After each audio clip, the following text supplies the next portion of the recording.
Folks, Scott Sigrist.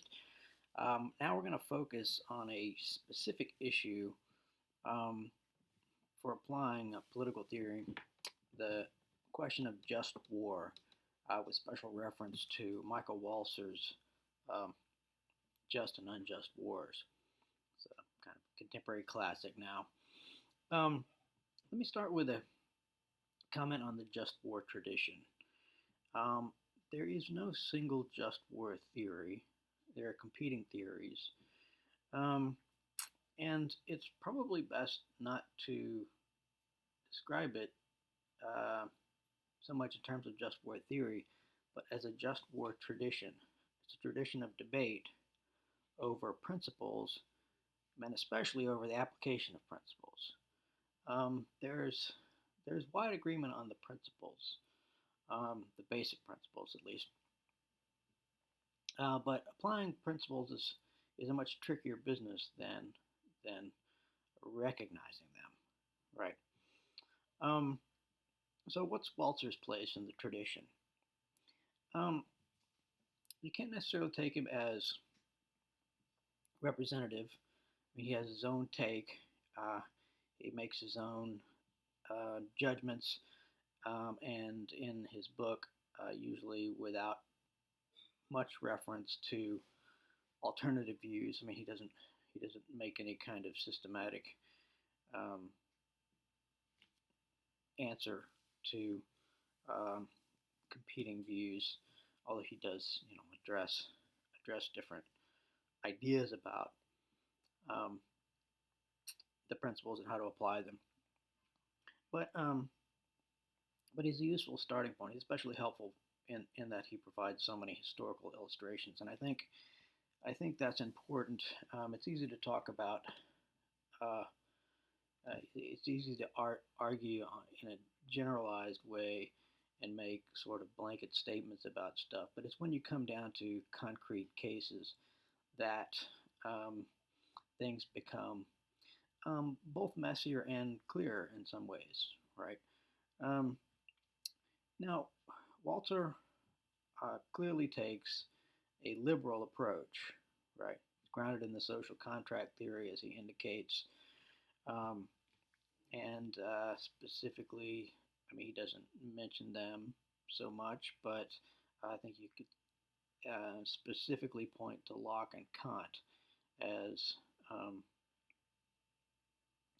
as sort of more representative of his approach, right? But we should recognize that the liberal tradition is only um, a part of the just war tradition, right? There's a long tradition of just war reflection that precedes liberalism, right?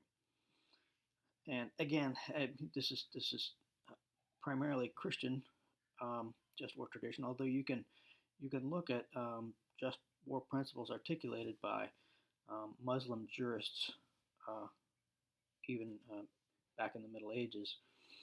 Uh, but I mean, the sort of the primary systematic reflection on just war is in the Christian tradition, and this points us again to the something I brought up before is that you might look at liberalism in many ways as a secularization of Christian ideas, right? Um, but there may be important differences between the liberal and the older tradition. Um, in particular, they the foundations of their theorizing and the assumptions that they make about human nature and so on may be a little different, and it's worth keeping that in mind. Um, Applying it to the American context, we should recognize here too that um, the just war tradition is embraced, or generally just war principles are embraced across the political spectrum. Um, Many who call themselves conservatives uh, embrace just war tradition, and in fact, some version of just war principles are embraced even by most realists, people who call themselves realists. Um, if you really look at it. A good example in the contemporary context is President Trump. President Trump is looked at as sort of quintessential realist um, foreign policy practitioner. But if you look at his national security strategy statement, which is the official statement of the administration's um, foreign policy, um, the the language describing the approach of the NSS statement is principled realism, right? And it's very clear as you read through that there are moral principles guiding um, and being brought to bear in a lot of the realist policies. Um, and I think maybe a good way to a good formula for the way it's been looked at by um, at least in theory, at least rhetorically, and I think to a large degree uh, in genuine intention, although people are inclined not to live up to their principles. But George Washington, in his farewell address, um, now it's most famous for his statement, that we should avoid entangling alliances, um, you know, um, attaching ourselves to particular nations as we're going to stick with them, you know, come hell or high water, regardless of how it affects us, right? Or um, or we're going to stay away or never make alliances with certain nations. The context there was the Washington administration, in the context of the French Revolution, uh, wanted to was more sympathetic to the English um, in their engagement of the French. But Washington controversially issued a proclamation of neutrality in the conflict. And the context was, um, because of the American Revolution and the French being crucial allies in that, the sympathies, popular sympathies, were to a significant degree with the French, right? And people's attitudes started changing after things got really nasty in the radical phase, but um, but Washington's idea and what was sort of in the background of the statement about entangling alliances is that, hey, it doesn't seem like a good idea to commit ourselves to the French in this context of uh, this wild, evolving French Revolution, right? And it doesn't make sense for us to always permanently distance ourselves from Britain. We have a lot in common with Britain. Um, Hamilton thought that Britain is who we want to be. We want to be a great commercial power. Um, a Republican version of Britain, basically. But the formula I had in mind with Washington was he makes a statement in there in the farewell address that their foreign policy should be guided by our interest, guided by justice. Right. So American interests is the direct responsibility of the administration, but in pursuing American interests and protecting American interests, they'd be guided by justice. And this is, if you look at presidents and policies of presidents, even the realists, there is, at a minimum, lip service to this, but usually more than that. Okay, so what is the foundational assumption of just war theory? I would point to two that are crucial. The first is the value and dignity of all individual human beings by virtue of being human, right? That's the first one. The second one is the right of all to appeal to a universal standard of justice. beyond the government and laws of any political regime. So Locke put it in terms of an appeal to heaven, right? There's no government authority to appeal to, and in some cases, the government authority has become corrupted and tyrannical, and obviously you can't appeal to them in that scenario either. And so you appeal to a higher standard. So these two things, the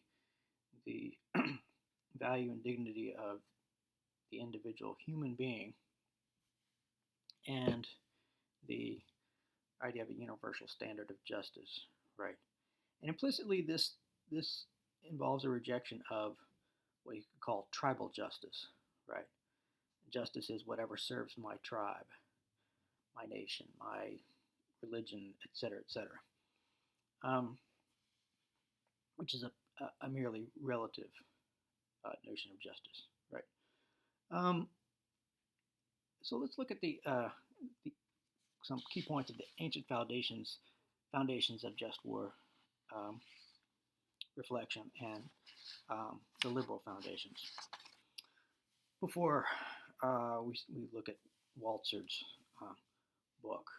So the ancient foundations, I mean,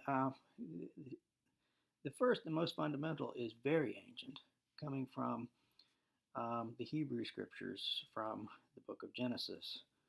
Right? The idea that man is made in the image of God, and therefore has a fundamental value and a fundamental kind of equality. Human beings aren't necessarily equal in every sense, but they're equal in this sense, from the perspective of Genesis.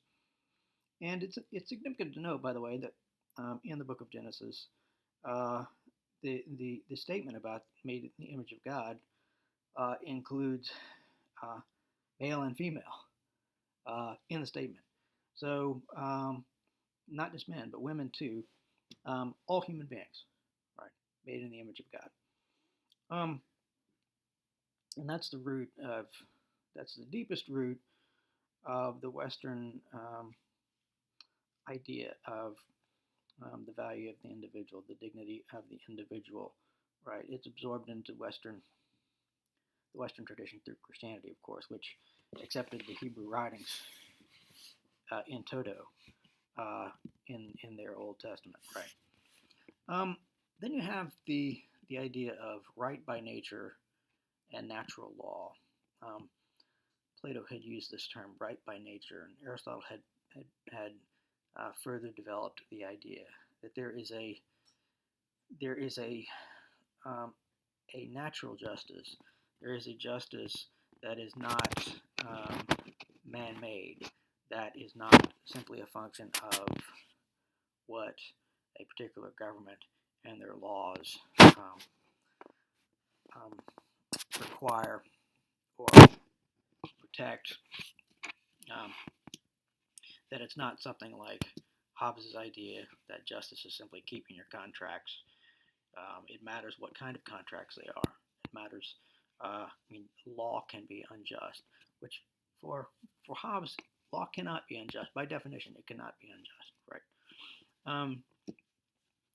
And of course, as this went on, the idea of natural right or right by nature was thought of in terms of law, of natural law, right? And there was an idea of divine law in Plato, but it especially took off with the Greeks. With the Christians, and with the classic formulation, of course, that you read in Thomas Aquinas, right? And then I think it would be fair to add on, in terms of the ancient foundations, the chivalric ideal. The chivalric ideal, you may not know, most people don't, was first formulated by a monk. And the reason he formulated it was because there was a serious problem in the early Middle Ages of knights running around and, sacking and pillaging and so forth. They were a great source of disorder in society. up to that point. And this monk wanted to establish some criteria for um, for how they should conduct themselves, right? So an absolute prohibition of rape, for example, a requirement to protect the innocent wherever you find them, right? And so on. The chivalric ideal, and that heavily shaped the the Western notions of honor, right?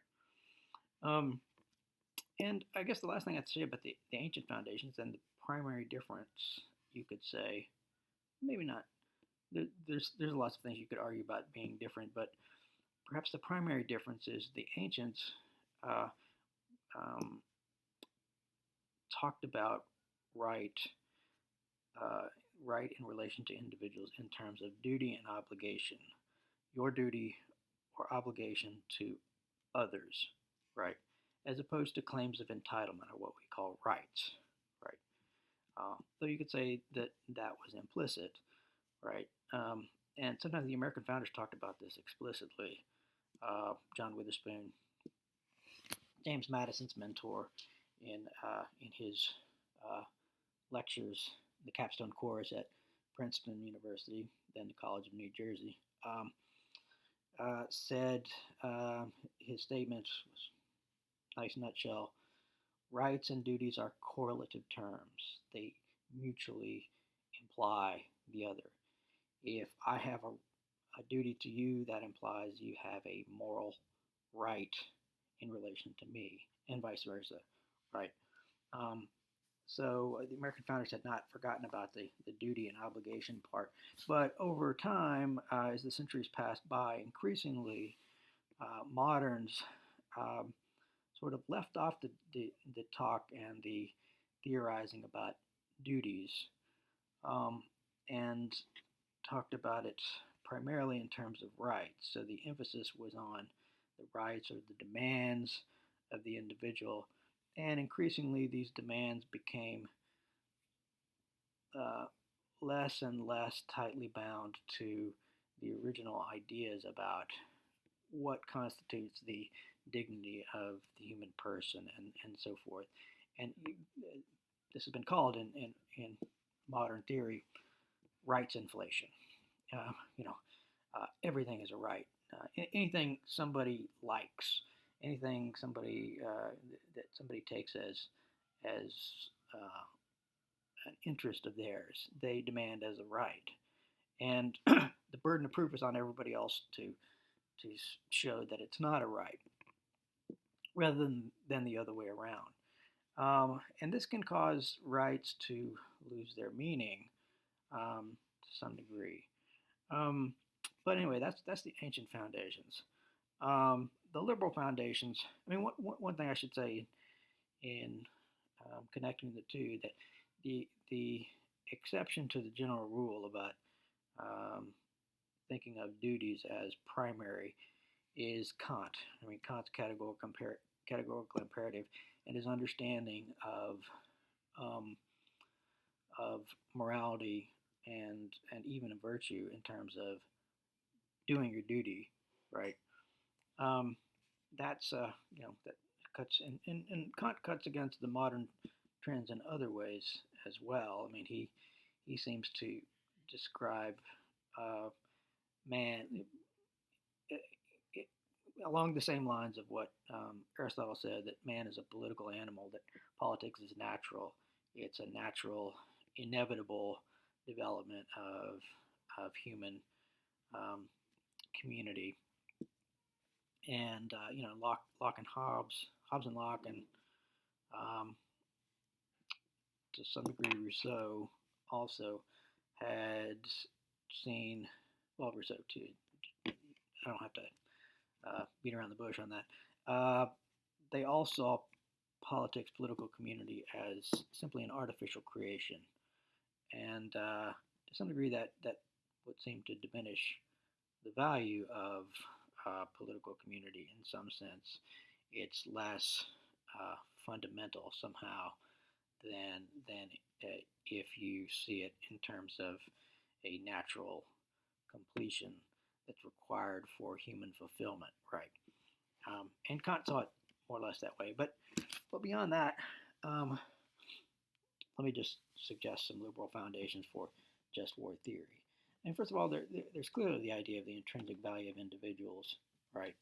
Um, it's a little more complicated and messy in the case of Hobbes, but certainly Locke and Kant, Rousseau, they all take the individual to be of intrinsic value, and including moral value, right? I mean, Kant expresses it most powerfully, perhaps, in the idea that individual human beings are ends in themselves and never to be used merely as means, right? They may be instrumental for certain purposes, but fundamentally you have to treat them.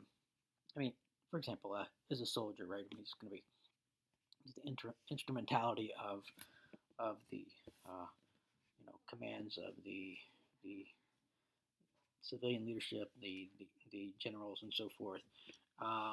But at a deeper level, they are not to be treated as mere means. They're ends in themselves, right? And they have rights, right? Natural rights. And in particular, the consistent theme is a right to security of life and liberty. Locke adds on property. Property remains important, right? And it will be important in ways that you may not have anticipated in the just war theory, as well, the idea of a right to property. Critics of Locke on his stress on the right of property often fail to consider certain things that suggest that even if he overstates it and he makes property too central to his theory, that there is something to it that seems essential to recognize in liberal theory. That's not recognized, for example, in socialist theory. We'll come back to that. So first is the intrinsic value of individuals. Secondly is the sovereignty of individuals, right? The idea that individuals have moral autonomy. They each have a conscience that gives them access to higher law, moral law, however you want to put it, and they have a right to self-direction, right? Their reason and their conscience give them this,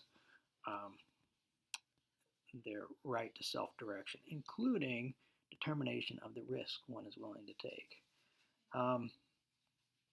Right. I mean, there are limits to that. I mean, part of the social contract theory, is the idea that we are giving up certain things, and in exchange for something else, and so you let the determination of risk be done to some degree by somebody else, namely the government. But still, this is in terms of the root of this, it's in the sovereignty of the individual. The third is the state of nature, right? The insecurity of the state of nature. That is, again, a state where there is no effective governing authority, right? A common authority of society, right? And the need for collective security.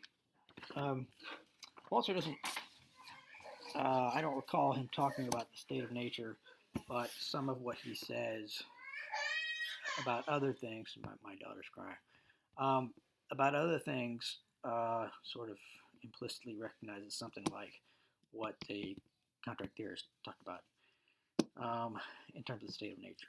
And then there is, of course, the social contract. And the idea was surrendering some natural rights,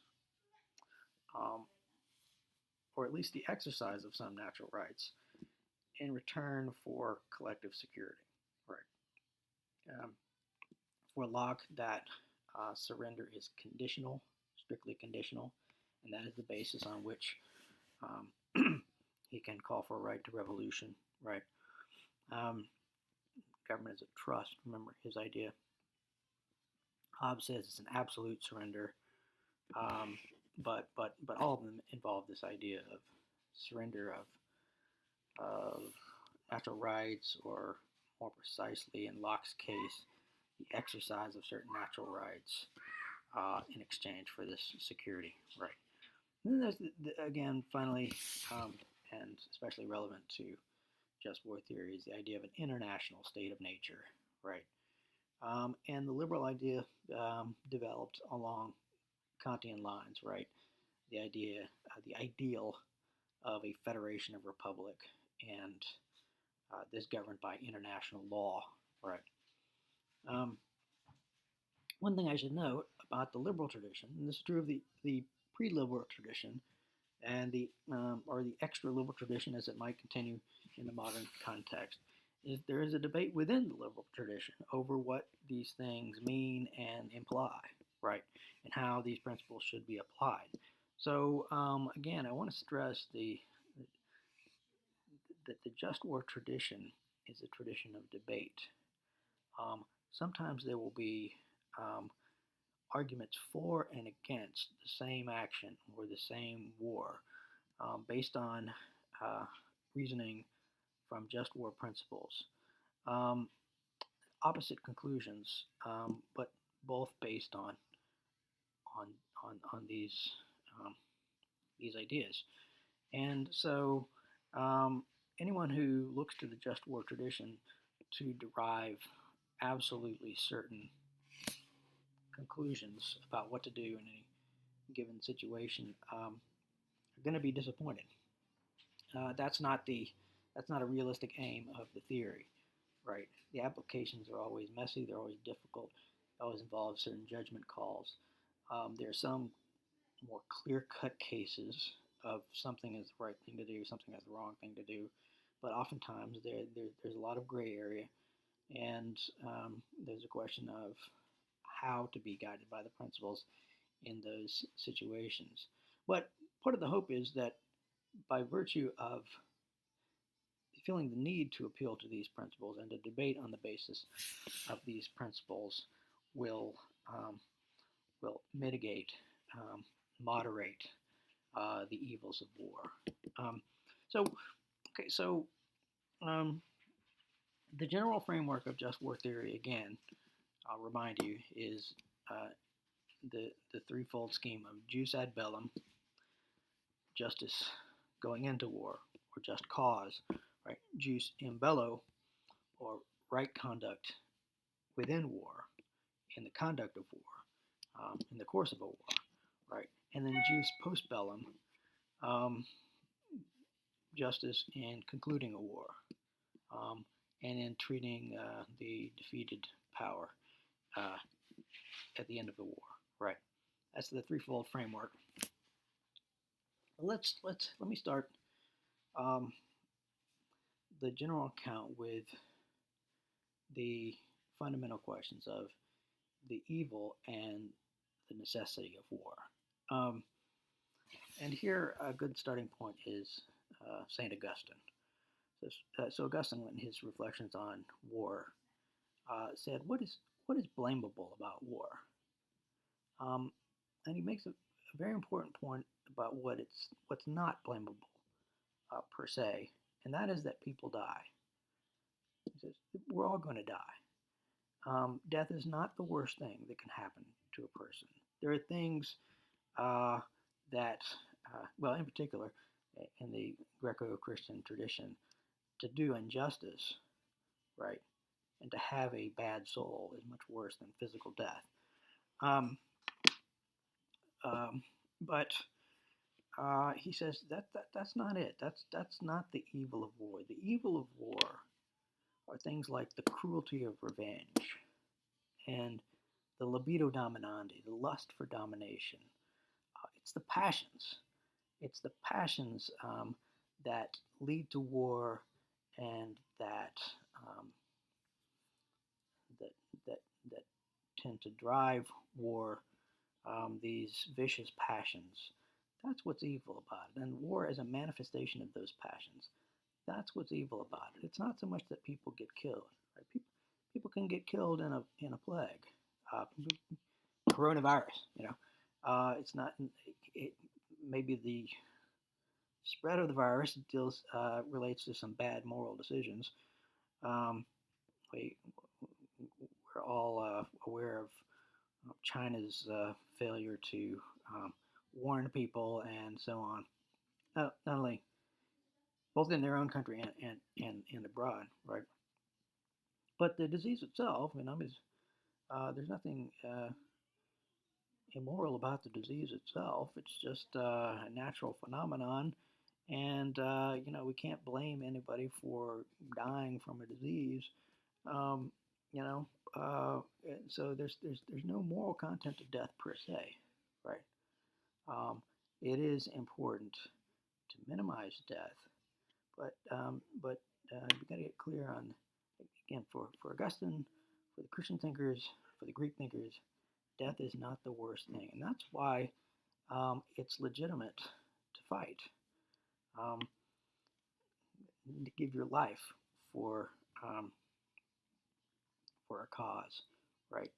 Uh, if you, um, in other words, there are things worth dying for. That's the point. Now, Walter and others in the just war tradition, to get more specific, say that the moral evil of war is specifically the crime of aggression. This really relates to jus ad bellum, right? War in general, the fact that people launch wars, right, and the evil of that is this crime of aggression, right? That someone brought war and the hell of war upon us, or we brought it upon someone else, and our own people by aggression, unprovoked action, right, to destroy. Um, well, Augustine and these others in the mainline tradition think about war. Yeah, I think a good first phrase to describe it is as a necessary evil, right? Um, it's not good in itself, right? But it is necessary in many cases. Necessary specifically for self-defense and protecting the innocent, right? Evil, not necessarily in the case of immoral. I mean, if it's a just war, it's not immoral to go to war. But it's evil in the sense that it will inevitably involve horrors, um, and not only justifiable horrors, but some unjustifiable horrors, crimes against humanity. And this is uh, this is pretty much inevitable. There are always going to be people, even on your own side, who are willing to violate those principles, right? But that's incidental to the decision, right? But it's also what makes it a serious decision. One exception, interesting exception to this idea that um, the evil of going to war, if it's a just war, it still there's a moral evil to it as opposed to just it brings bad things, right? Was 20th century theologian and public intellectual Reinhold Niebuhr, who says uh, war is a necessary evil, but it is a real evil, a moral evil. It's just a lesser evil. You'll have to read his work to um, decipher all that. But in general, that's not been the prevailing view. That if it's a just war, it's not uh, morally problematic in and of itself to engage that war, right? Um, but 2 points I would make about this necessary evil. One is the right attitude to have towards war. This is this is a case where there is a certain sense in which the intention of fighting is very important to most of these, or to just war theory in general. I think it's fair to say. Um, because of the evil of war, because of the horrors it unleashes, it is never to be undertaken lightly. It should always be viewed as a grim necessity, not as a positive good. That's part of the general attitude. And there's a nice classic illustration of this um, in a in the story of Agamemnon and his daughter Iphigenia in relation to the Trojan War. So there's several different accounts of this.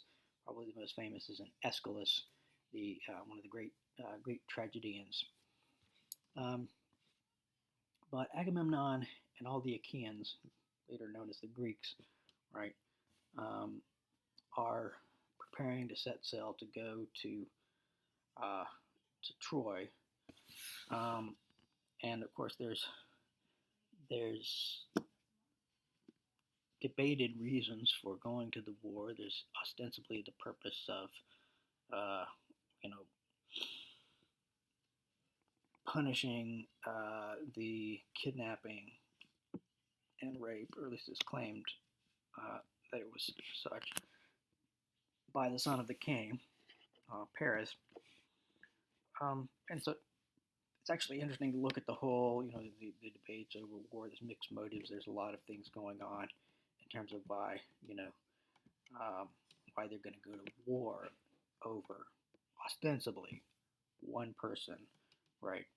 Um, who it's even debatable whether she went willingly or not. Right? A lot of people thought she went willingly. But that's not the main point of my illustration. As they're preparing to set sail, um, these uh, these Achaeans, and there's thousands of ships waiting to go. Um, they're faced with a situation where the wind dies completely. There's no wind, and so they have no benefit of their sails, and they're just stuck. And this keeps going on for days, weeks, um, and um, and so Agamemnon, who's the commander of the forces, uh, calls his priest up to say, um, can you appeal to the gods for us? Get us out of the situation. We need to go. We need to get this thing going. And the priest says, well, an impiety against the gods was somebody committed an impiety against the gods, um, and the gods are demanding payment. Specifically, the payment they demand is the life of your daughter Iphigenia. You must sacrifice your daughter Iphigenia um, to get the gods to let the wind come back, basically. And the treatments of this are very interesting. I mean, some of the literary treatments of this is that it was a crime to be to do this regardless of what the gods said. That some of them said, well, uh, he had to do it. He had no choice based on his beliefs and so forth. He had to do it, but he also seemed to have some mixed motives in this as well. But the dramatic moment, in at least in Aeschylus's treatment, is as Agamemnon is preparing to sacrifice his daughter, and he's agonized over this and been tormented over this. And he will ultimately be murdered by his wife over this, right? But there's a critical moment where he says, "Hey, if I'm being commanded by the gods to do this, then I should be totally for it. I should do it with gusto, with enthusiasm." And so he turns off this agonized response to it, and switches to this pro sort of, this is a positive good sort of perspective. And Aeschylus treats this as a kind of a crime. Aeschylus seems to, in the way he portrays it, is what he seems to say is Agamemnon had no choice. I mean, the gods had demanded this, and it was indeed something he had to do, but he shouldn't have enjoyed it. he shouldn't have endorsed it. He should have treated it as a grim necessity, right? And I think that's an interesting illustration of the right attitude to have towards war, right? It doesn't mean a soldier must be constantly agonized. That's not the point. Uh, the point is that um, this this is a serious enterprise, and um, one should recognize that war is not in itself good, and the goal of war should be to end war and achieve a peace. Right. Um, the second point I'd make about the necessary evil aspect is that necessity is often, very often, a judgment call. Right. Um, it's often not clear whether going to war is absolutely necessary. Unless you're being invaded, it would be hard to say, or that that you're uh, in, you're about to be attacked, right? Say the enemy tells you we're about to cross your borders, and outside of that kind of scenario, which obviously the necessity is obvious there, it's not always obvious, and so the standard can't be absolute certainty, but to use a legal term that the courts use, reasonableness, right? And effectively, this means that the necessity cannot be determined by fact. It cannot be determined by universal agreement, right? It cannot be that everybody must agree as to its necessity. That's just not a realistic standard. Only that a strong case can be made for it, right? If you can make a strong case for it, a strong rational case, a strong moral case, then that's probably the best you can do. But we should keep in mind the element of discretion and judgment in the uncertainties of international politics and the fog of war, right? Um, well, a next question that I would raise before we get directly into the three categories is the question of international law and law enforcement, right? Let's start with the value of international law. The value of it is that it involves a clear specification of standards, right? That's the most obvious value of it. And here you can think of Locke, what he said about the absence in the state of nature of a a law that everyone recognizes, right? I mean, he says everybody could recognize the law of nature and to see what it requires if they were not blinded by justice, by by interest and passion, and if they took the time to apply their minds to it and so forth. Um, but the fact is that most people don't do that, and that he agrees with Aristotle.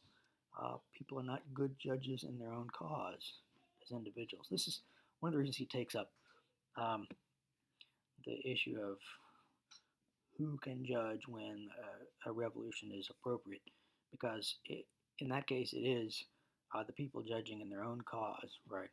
And he realizes this presents a certain problem. But Locke said, that's one of the inconveniences of the state of nature, he says, is that the law that governs us, this moral law, the natural law, is not always clearly visible to everyone for these and other reasons, right? And therefore, it's valuable to have a clear-cut written law that's supposed to be in line with the natural law, be made by, as much as possible, virtuous, impartial people and so forth.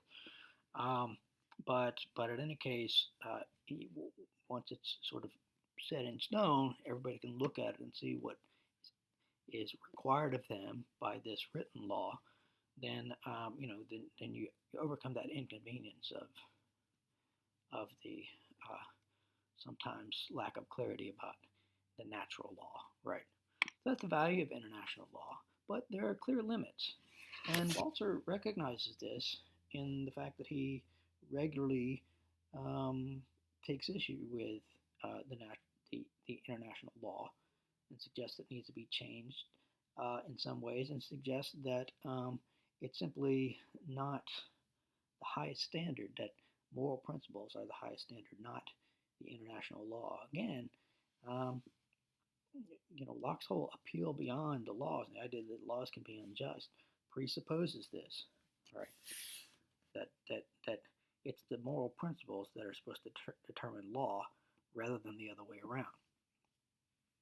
When this points to the limits of international law, and I'd put the limits, I'd put them under two categories. First relates to the problem of law in general, and that is law's generality. They're general rules, right? And there's three sort of defects, if you will, of this generality of law.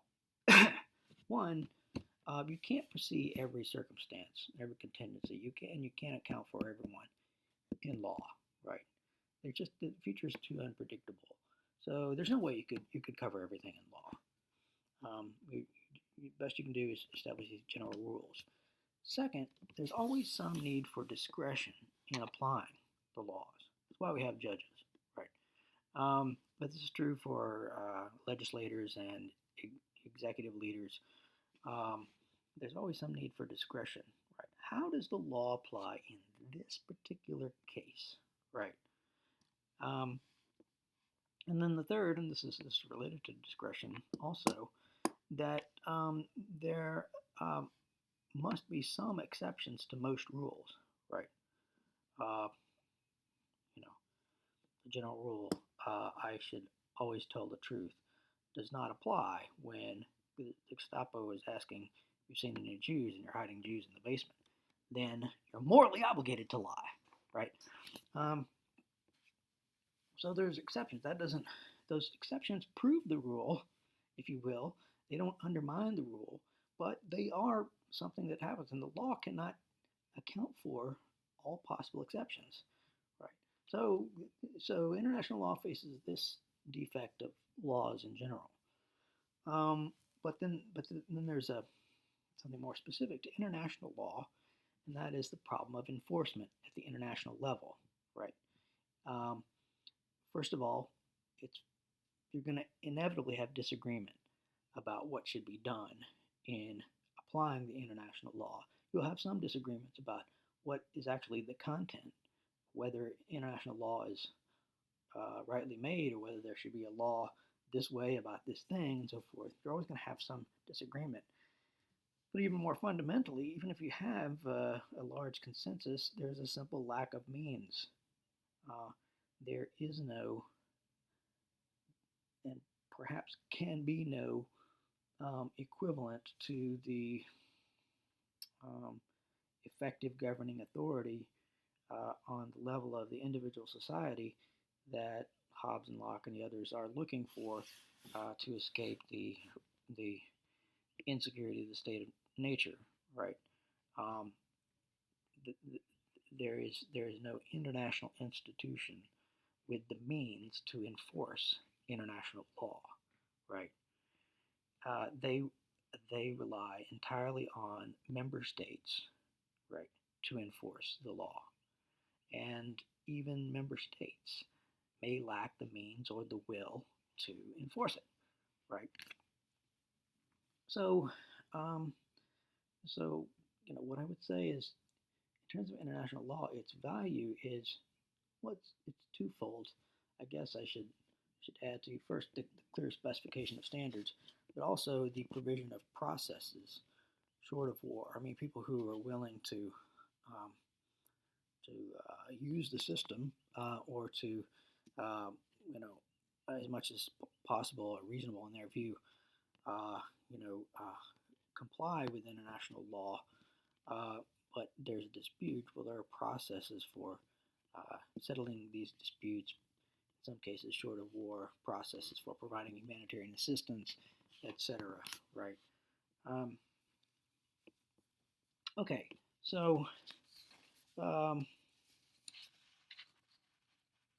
the three areas now. I'm trying to decide whether it would be good to save it for doing them all together.